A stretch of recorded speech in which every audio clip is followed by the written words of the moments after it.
اگر ایمان ہوگا تو وہ لازمی طور پہ ایسے قوانین کی مخالفت کریں گے، اور اگر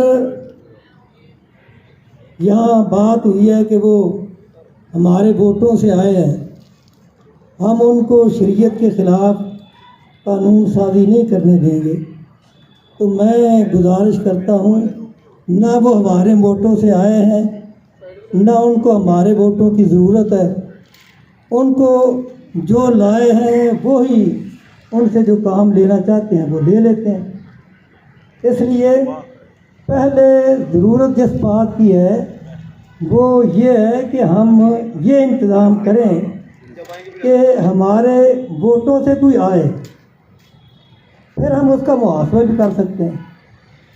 اگر وہ ہمارے ووٹوں سے آتے ہی نہیں، وہ محتاج ہی نہیں ہمارے ووٹوں کے، لانے والی قوتیں ان کو لے کے آتی ہیں، پھر وہ اپنا ایجنڈا بھی ان سے پورا کرواتی ہیں۔ تو اس لیے علماء کی ذمہ داری یہ ہے کہ وہ عوام کی تربیت کریں، ان کے اندر اسلام کی جو روح ہے وہ پیدا کرنے کی کوشش کریں۔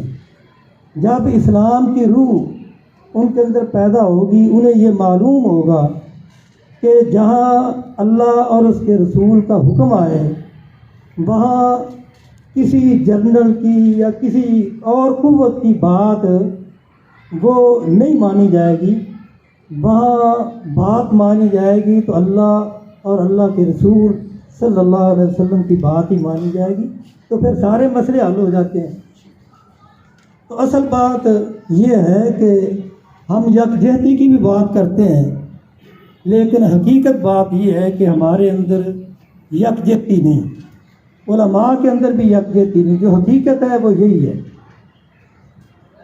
کیونکہ ہمارا اس حدیث پہ عمل ہی نہیں۔ رسول اللہ صلی اللہ علیہ وسلم نے فرمایا وَلَا تَحَاسَدُوا وَلَا تَبَاغَضُوا وَلَا تَدَابَرُوا كُونُوا عِبَادَ اللَّهِ إِخْوَانًا۔ جس دن ہم نے ان رسول اللہ صلی اللہ علیہ وسلم کے فرامین پہ عمل کر لیا، ہمارے اندر یکجہتی بھی پیدا ہو جائے گی، اور انشاءاللہ پھر کوئی ایسا واقعہ اس اسلامی ملک میں رونما نہیں ہو سکتا جو اسلام کے خلاف ہے۔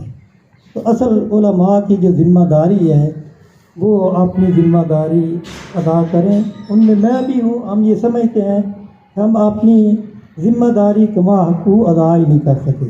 اللہ تعالی ہمیں یہ توفیق دے کہ یہ قائد جمعیت اگر رہنمائی کریں، یہ آگے لگیں، تو انشاءاللہ یہ مسئلے حل ہو جائیں گے۔ مولانا سمیع الحق مرحوم کی بات کی گئی ہے، وہ ایک شیر تھے، یعنی وہ ایسے انسان تھے کہ اکیلے وہ پوری جماعت تھے، وہ حکومت کو بھی کھٹکتے تھے، اسی لیے ان کو راستے سے ہٹایا گیا۔ اللہ تعالی ہمارے ان علماء کی حفاظت فرمائے اور ہمیں شریعت کے مطابق لوگوں کی رہنمائی کرنے کی توفیق عطا فرمائے۔ باقی رہا میں جماعت اہل حدیث کی طرف سے یہ اعلان کرتا ہوں کہ اس معاملے میں ہم آپ کے ساتھ ہیں، جہاں آپ کا پسینہ گرے گا ہم اپنا خون گرانے کے لیے بھی تیار ہیں انشاءاللہ۔ وآخر دعوانا الحمدللہ۔